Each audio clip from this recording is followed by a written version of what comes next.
সুপ্রিয় চাষি ভাইরা, আসসালামু আলাইকুম। দেশ এবং দেশের বাহিরে যে যেখান থেকে এই মুহূর্তে এই প্রতিবেদনটি দেখছেন, ক্যাটফিশ বিডির পক্ষ থেকে আমি কামাল পারভেজ আপনাদের সবাইকে জানাচ্ছি আন্তরিক প্রীতি শুভেচ্ছা সহ সুস্বাগতম। প্রিয় চাষি ভাইরা, আমি এই মুহূর্তে রয়েছি নেত্রকোনা সদর উপজেলার 40 ইউনিয়নের দরিজিগি গ্রামের রুহুল ভাইয়ের পুকুর পাড়ে।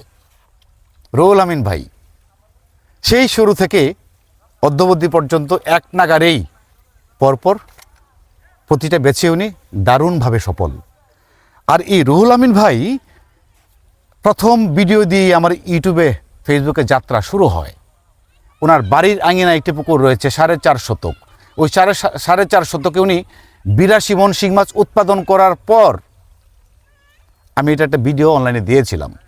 এই ভিডিওটা থেকেই আমার যাত্রা শুরু হয় ইউটিউবে এবং ফেসবুকে। বিগত 3 বছর ধরে রুহুল আমিন ভাই পরপর একটার পর একটা ব্যাচ করে আসছেন। প্রতিটি ব্যাচে উনি সফল এবং প্রতিটা ব্যাচের ভিডিও আপনারা দেখেছেন। এই পুকুরটার একটা ভিডিও আপনারা দেখেছেন গত ব্যাচের। রুহুল আমিন ভাই, জি, আপনার এই পুকুরটা গত বছর কত মণ মাছ হয়েছিল? 320-25 মণ। 320-25 মণ জি। গত বছর। জি, এই গত বছরের মাছটা বিক্রি পড়তো এই পোনাটা দেয়া নাকি? হ্যাঁ, পরে দ্বিতীয় ব্রিজ এটা। আপনার এই পুকুরটা এই আয়তনটা কতটুকু আছে? এটা পুরাটা লইয়া 32%, বাহির লইয়া 32, আর ভিতরে আছে মনে হয় যে 20 থেকে 22। অর্থাৎ বাহিরটা নিয়ে 32, ভিতরটা হতে পারে 20 কি 22 শতক। হ্যাঁ, হ্যাঁ। গভীরতা কতটুকু আছে? এটা পুরা মাত্রা বললে পুকুরটা 10 ফিট পানি হয়। অর্থাৎ পুকুরটা পুরোপুরিভাবে ভরলে 10 ফিটের মতো পানি হয়। জি। আপনার এই পুকুরে আপনি কত হাজার পোনা দিয়েছিলেন? এই পুকুরে 2,20,000 পোনা দিয়েছিলাম। 2,20,000। জি। মাছটা এই পর্যন্ত আপনার কত মাস বয়স হয়েছে? আপনার 6 মাস বয়স হয়েছে। তার মানে জ্যৈষ্ঠ মাসে ছাড়া ছিল? আষাঢ়ের 10 তারিখ।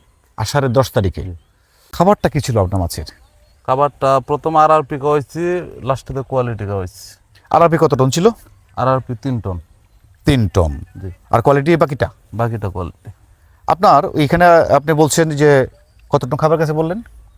এটা আমাদের 9 টন খাবার গেছে। 9 টন। জি। 9 টন হলে 225 মণ। 225 মণ। কিন্তু এটার সাথে আমার আরেকটা পুকুর আছে ছোট। তার মানে ওই যে বাড়ির রেঙ্গেনে যে পুকুরটা আপনার, জি, জি, জি। ওই পুকুরটাতেও এখান থেকে খাবার গেছে? এখান থেকে খাবার মানে একই খাবার দুইটা পুকুরে ভাগ করে দিয়েছেন। জি, জি। ওই পুকুরটা বাড়ির রেঙ্গেনে যে আপনার পুকুরটা রয়েছে 4.5 শতক, জি। ওইটাতে আপনি কত হাজার পোনা দিয়েছেন? এটা আমাদের 92,000 পোনা। 92,000 পোনা দেয়া। জি, জি। তো 92,000 পোনা দেওয়া থাকলে আপনার ওই মাছটা বর্তমানে কত লাইনে আছে? এই মাছটা আছে আপনার 40-45 কেজি। ওইটাতে তাহলে কি 1 টন খাবার গেছে? 1 টনের উপরেও যেতে পারে। 1 টনের উপরে যেতে পারে। তাহলে এখানে ধরা যেতে পারে যে আপনার 200 মণ বা এর কাছাকাছি খাবার এটাতে আসছে না? হ্যাঁ। তাহলে 200 মণ খাবার গেলে আপনার এখানে কত মণ মাছ হতে পারে রুহুল ভাই? আমরা তো 70 থেকে 80 মণ। 170 থেকে 80 মণ। থেকে 80 মণ এরকম হিসাব করতে। আজকে কত মণ নিবে? আজকে 110 মণ নিবে। 110 মণ নিবে আজকে না? জি, জি। আপনার শেষ পর্যন্ত যে বেচটা নিয়ে আসছেন আপনি, এটা কত মিলি খাবার দিয়ে বেচ শেষ হয়েছে আপনার? 1.2। 1.2 মিলি দিয়ে। মাছটা আপনি কি দর বিক্রি করেছেন? মাছটা 20 টাকা কেজি, 9,000 টাকা দর। 20 টাকা কেজি, 9,000। জি। মাছটা কিনেছেন কি? রুবেল ব্যাপারী, তারাকান্দা রুবেল ব্যাপারী। তারাকান্দা রুবেল। আজকে নিবে 120 মণ। 110। 110। বাকিটা পরে দিবেন? বাকিটাকে একবার শেষ দিয়ে ফেলবেন? না, না, আবার জাল ফেলতে হবে? আগামীকালকেও জাল টাইন না। আগামীকালকে জাল ফেলতে হবে, জি। তারপরে শেষ দিবেন? এরপরে শেষ দেওয়া। মাছটা যেটা বাছাই করতেছেন, এটা এভারেজ কটা ছিল আর বাছাই করার পর কটা হইতে পারে? এবারে 25টা হইল। আচ্ছা। এখন বাছাই করাতে 20টা আসতে পারে। 20টায় আসতে পারে। তাহলে কি গ্রেড পাওয়ার সম্ভাবনা? গ্রেড পাওয়ার সম্ভাবনা ফাইলেও বেশি না, হয়তো 1-2টা, এর অতিরিক্ত হইতো না। এখন এই যে আপনি বললেন আপনার পুকুরে প্রায় 200 মণ খাবার গেছে, 170 থেকে 80 মণ মাছ হইতে পারে, 20 টাকা কেজি, 9,000 টাকা মণ বিক্রি করেছেন। এখন এখান থেকে কি লাভ হওয়ার সম্ভাবনা না, আছে? না, খুব একটা লাভ হইতো না। সন্তোষজনক হবে না? না, হয়তো 1-2 লাখ বা 3 লাখ হইলে হতে পারে। এইটা তো যে পরিশ্রম হয়েছে 2-3 লাখ টাকা, তো এটা কোনো লাভ না, এটা তো খরচই। এটা তো এটা খরচে কাতায় ধরতে হবে। ঠিক আছে। তাহলে রুহুল আমিন ভাই, এই যে বাজারের যে দুরবস্থাটা তৈরি হয়েছে, হ্যাঁ, জি, ধরেন একটু একটু করে বাড়ে, আবার ধপ করে অস্বাভাবিকভাবে কমে যায়। জি। দেখা যাচ্ছে যে 9,500 বা 9,600-700 হয়ে গেল, আবার 8,000-এ চলে যায়। হ্যাঁ, এই অবস্থায়। তাই না? এই যে আস্তে আস্তে 8,000 থেকে মানে টিপ টিপ করে উঠতেছে, 9,000 আসছে এখন। আবার কবে ধপ করে নামে যায় বলা যায় না। কিন্তু না, এখন এই যে দুরবস্থাটা বাজারে তৈরি হয়েছে বিগত 1 বছর ধরে, কিন্তু প্রায় 1 বছরের উপরে, 1 বছর ধরে। এখন এই দুরবস্থাটা কি কাটতে পারে রুহুল আমিন ভাই, বা এটা হওয়ার কারণটা কি? এটা তো যেহেতু দেশে সরকার নাই, সরকারের উপরে কিন্তু মাছটা কিন্তু ডিপেন্ড করে। বাইরে যদি সরকার রপ্তানি করে তাহলে দেশে ক্রাইসিস হয়, হুম তখন কিন্তু মাছের বাজারটা আপনার বাড়তে থাকে। হুম এখন যেহেতু নির্বাচিত কোনো সরকার দেশে নাই, হুম আমার মনে হয় না নির্বাচিত সরকার আসার আগ পর্যন্ত বাজার ভালো হবে। অর্থাৎ বাজার নিয়ন্ত্রণে আসবে না নির্বাচিত সরকার না হওয়া পর্যন্ত, আপনার না হওয়া- ধারণা এরকম? হ্যাঁ, এরকম ধারণা। আচ্ছা, আমাদের দেশে যে পরিমাণে মাছ উৎপাদন হচ্ছে, জি। আমাদের চাহিদা পূরণ করার পর কিন্তু বাইরে থেকে রপ্তানি হচ্ছে মাছ, হ্যাঁ, রপ্তানি পার্শ্ববর্তী দেশগুলোতে যাচ্ছে। যাচ্ছে। যেহেতু পার্শ্ববর্তী দেশগুলোতে মাছ ইদানিং একেবারে যাচ্ছে না, বর্ডার ক্রস করার কোনো সুযোগই নেই, না, এই জন্য আপনি বলছেন উৎপাদন বেশি হওয়ার কারণে বাজারটা একটু কমে গেছে। কমে গেছে। জি। আবার যদি মাছ আপনার বাজার যদি দেখা যাচ্ছে যে বাজারে যদি একটু ক্রাইসিস পড়ে মাছের, তাহলে কি একটু বাজারটা উঠতে পারে? হ্যাঁ, ক্রাইসিস পড়লে তো বাজার বাড়ে। শীতের পর পর যেমন ফাল্গুন চৈত্র মাসে, ফাল্গুন চৈত্র মাসে গত বছর তো আমাদের মাছ আছেন বাদে রাখতে রাখতে রাখতে রাখতে বাদে বাজার আর পাইলাম না, খালি হন না তখন। গত বছর তো আপনার 300 মনের উপরে হইলো যখন, তখন তো একবারে শেষবারে গিয়ে বিক্রি করলেন আপনি, শেষ পর্যায়ে 15 কেজি বেতন লাগবে 9,100। হ্যাঁ। 15 লাস্টে অপার করে বাদে বেচছি, মাছ হয়েছে 11 কেজি। এখন হচ্ছে দেশের যে লাগাত নির্বাচিত সরকার না আসবে এই পর্যন্ত মাছের বাজার ভালো হবে না, কোনো সম্ভাবনা নেই। কোনো সম্ভাবনা নেই। এই অবস্থায় যদি বাজারটা চলমান থাকে, জি। তাহলে শিং মাছ চাষাবাদ করে কি লাভবান হওয়ার সম্ভাবনা আছে? এটা যারা কৌশল করে করতে পারতেছে, হ্যাঁ। এটার মধ্যে কৌশল বা নিজের শ্রম দিতেছে, হুম। তারা লাভবান হইতে পারবে। কিভাবে?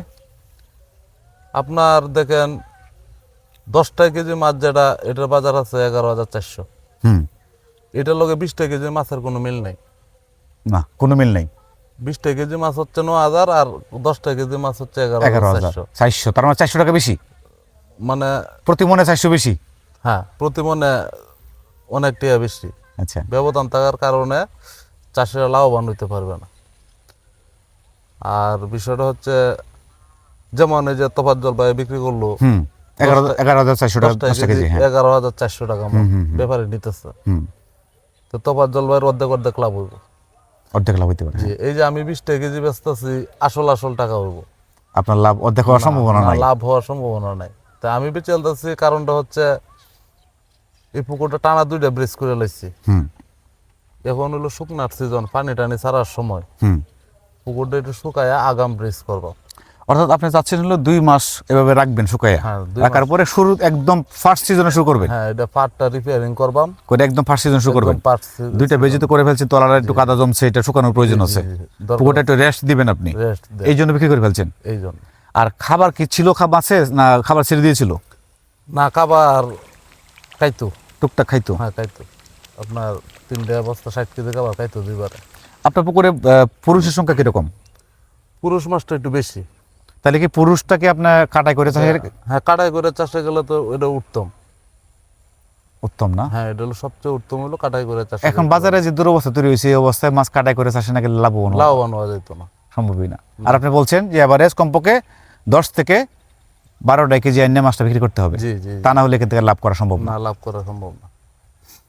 আর এটাই একমাত্র বুদ্ধিমান কৌশলী চাষি যারা, দুঃসাহসী চাষি যারা, তারা পারবে। সাহস লাগবে, পুঁজি লাগবে, সাহস লাগবে, পুঁজি লাগবে, সবকিছুরই হ্যাঁ, প্রয়োজন। সবকিছুর প্রয়োজন। যেমন আপনি ধরেন যে তফাজ্জল ভাইয়ের কথা আপনি বললেন, তফাজ্জল ভাইয়ের প্রায় ওনার 56 টন খাবার গেছে, 68 লাখ টাকা খরচ। হ্যাঁ, ওনার তো 1 কোটি টাকার উপর বিক্রি আসবে না, অবশ্যই আল্লাহর রহমত 1 কোটির উপর বিক্রি আসবে না। হবে। মানে এই 68 লক্ষ টাকা খরচ করা পানির মধ্যে, তাও শিং মাছে, এটা তো একটা সাহস, সাহসের ব্যাপার না এটা, যে কোনো মুহূর্তে উড়ে যেতে পারে। জি, তো এই সাহসটা তো প্রয়োজন, তা নাহলে তো 10 কেজি আনতে পারবেন না না। আনতে পারবো। কেরা এই মাছটা একটা অ্যাক্সিডেন্ট হলে বেচে হয় তার তো না, বেচে শেষ করা সম্ভব না। কিভাবে বেচে শেষ করবে? সে 1100-1200 মন মাছ কোনোভাবেই সম্ভব না। সম্ভব না তো এটা। 1100-1200 মন মাছ বিক্রি করে তো শেষ করতে পারবেন না আপনি। হেরা যে সাহস দেয়াইছে এটা হলো, এরকম দুঃসাহসী চাষি লাগবে, হ্যাঁ, তাহলে সে লাভবান হতে পারবে। জি। তারপরে আপনি কিন্তু কম দুঃসাহসী আমি না। রাখবাম, হে পুকুরটি রাখবাম। বাড়ির আঙ্গিনা যে পুকুরটা আছে আর ওইটা যেটা আছে, বাজারটা যেটা আছে, এগুলো রাখবেন। হ্যাঁ, এটা রাখবো। রুহুল আমিন ভাই, জি, সারা বাংলাদেশ থেকে তো আপনার কাছে অসংখ্য নতুন উদ্যোক্তা এবং পুরাতন চাষি অনেকেই যারা কার্প জাতীয় মাছে জড়িত তারা আসতেছে ক্যাটফিশ চাষ পদ্ধতি জানার জন্য, পরামর্শ নেওয়ার জন্য আপনার কাছে আসতেছে। জি প্রতিদিনই তো কেউ না কেউ আসতেছে। অবশ্যই। আজকে তো 2 জন আসছিল মনে হয় না? সকালে আমি খবর পাইলাম। কে হ্যাঁ আসছিল। ওনারা কোন থেকে আসছিল? ওনারা ওরা বাড়ি হচ্ছে আপনার এই যশোরের দিকে। 2 জন আসছিল না? জি, আমি এসে দুজন পাইনি ওদেরকে। আসছেন। তো এখন ওই যে ওনারা আসছেন বিভিন্ন জেলা থেকে বাংলাদেশে, আপনি কি পরামর্শ দিচ্ছেন ওদেরকে? ওনাদেরকে আমি বলে দিচ্ছি যে শিং মাছ করতে গেলে এত বড় পুকুরে করা যাবে না। আপনি সর্বোচ্চ 10% নতুন অবস্থায় আপনি ট্রায়াল করেন, ট্রায়াল করে দেখেন, যদি উৎপাদন করতে পারেন পরবর্তীতে আপনি বড় বড় পুকুরে করেন। যান। হুম। বড় পুকুরে যান। হুম। এটা হলো আমার কথা। তা না হলে লস হইতে পারে। আর না হলে লস হইতে পারে। লস হইলে তো তারা তো নতুন মানুষ, এই মাছ টেমাইতেও পারতো না। না, আমরা তো মাছ একটা রোগাক্রান্ত হইলো এটার একটা না একটা ব্যবস্থা করতে পারবেন। একটা ব্যবস্থা করতে পারে, কিন্তু তারা তো নতুন মানুষ, এটা পারবে না। এই জন্য তাদেরকে বলি যে ছোট করে করেন, আগে শিখেন, শিখে হয় তারপরে হলো চাষে যান, ট্রায়াল মূলক। ইতিমধ্যে যারা আপনার সাথে পরামর্শ নিয়ে যুক্ত হয়ে সফল হয়েছে বেশ কয়েকজন বহু চাষী, আমি নাম বলতে চাই না, তো তাদের মধ্যে তারা তো সবাই তো শুরুটাই ভেবে করেছে না? হ্যাঁ শুরুটাই ভেবে অল্প করে করছে সবাই। এখন আল্লাহর মধ্যে সাকসেস। যেমন রফিক ভাইয়ের প্রথম শুরু 8 শতক 1 লাখ দিয়ে আপনি মাছ দিয়ে আসছিলেন, হ্যাঁ। টাঙ্গাইলের রফিক ভাই।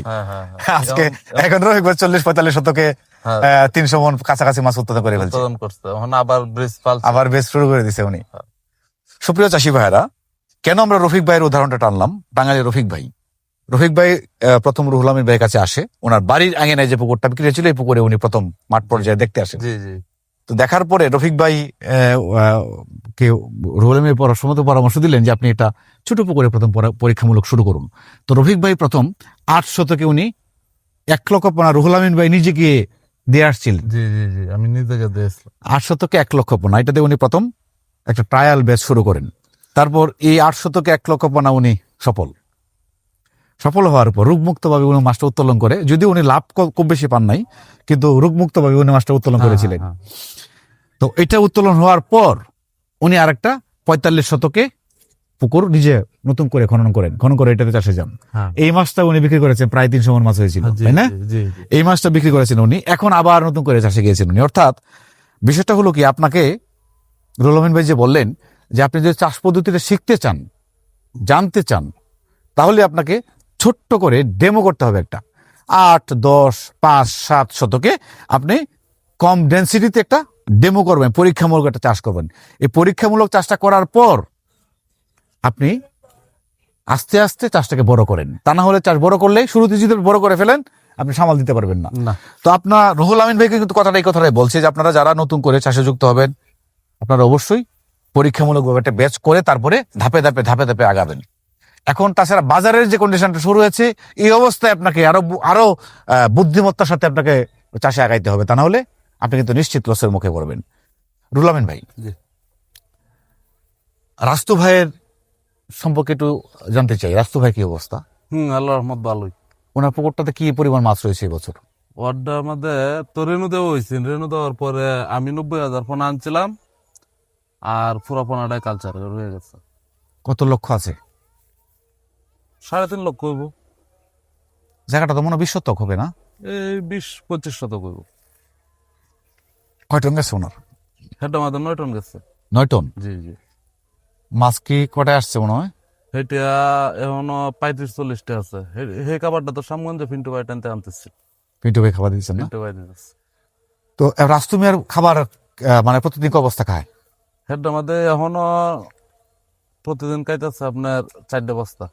এখনো 4 টাকা খাচ্ছে এই শীতের মধ্যেও? এই শীতের মধ্যে 4 খাইতেছে। মাছ কি 3 লাখের উপরে হবে? 3 লাখের উপরে হবে। কেন 6টা-7টা লাগাত খাইছে আগে দুইবারে। 7 বস্তা? হ্যাঁ। 25 কেজি বস্তা 7টা? 20 কেজি। 20 কেজি 7টা? 20 কেজি 7টা খাইছে শীতের আগে। তার মানে 140 কেজি। 140 কেজি।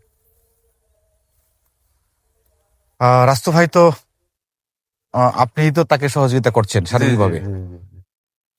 সুপ্রিয় চাষী ভাইরা, রাস্তু ভাইয়ের পুকুরে একটা প্রতিবেদন আমরা করব শীতকালীন পরিচর্যা নিয়ে। রাস্তু ভাইয়ের আপনারা ভিডিও একটা দেখেছেন, রাস্তু ভাই গত বছর একটা মাছ বিক্রি করেছেন এবং বেশ ভালো লাভবান হয়েছে রাস্তু ভাই। তো ইনশাল্লাহ এই বছরও উনি আরো উচ্চ গণতে গিয়েছেন। রুহুল আমিন ভাইয়ের কারিশমা, রুহুল আমিন ভাই এই কাজটা করেছেন। ওনার পুকুরটা হয়তো 20 শতক হইতে পারে, 20 শতকে উনি প্রায় 3 লক্ষ 3.5 লক্ষ মাছ আশা করছেন উনি পুকুরে রয়েছে। তো ইনশাল্লাহ আমরা আস্তবায়ের প্রতিবেদনটাও তুলে ধরবো শীতকালে পরিচর্যা নিয়ে। তো রুহুল আমিন ভাই, আপনার পুকুরটা যখন সেচ হবে জি তখন আপনি আমাকে একটু জানাবেন, আমি আসবো। অবশ্যই মানে সেচের সময়টা ভিডিওর মাধ্যমে আপনার টোটাল আপডেটটা আমি চাষি ভাইদের জানানোর চেষ্টা করব। ইনশাল্লাহ। এবং আপনার বাড়ির আঙ্গিনার যে পুকুরটা আছে জি। এটার একটু কি অবস্থাটি আমরা ওই প্রতিবেদন তুলে ধরার চেষ্টা করব। ইনশাল্লাহ। ঠিক আছে, ওকে, দোয়া করবেন ভাই। জি সুপ্রিয় চাষি ভাইরা, আমার জন্য দোয়া করুন। হ্যাঁ, রুহুল আমিন ভাইয়ের জন্য দোয়া করবেন, আমার জন্য দোয়া করবেন। আপনাদের সকলে সুস্বাস্থ্য এবং দীর্ঘায়ু কামনা করি। সকলে ভালো থাকুন। আসসালামু আলাইকুম।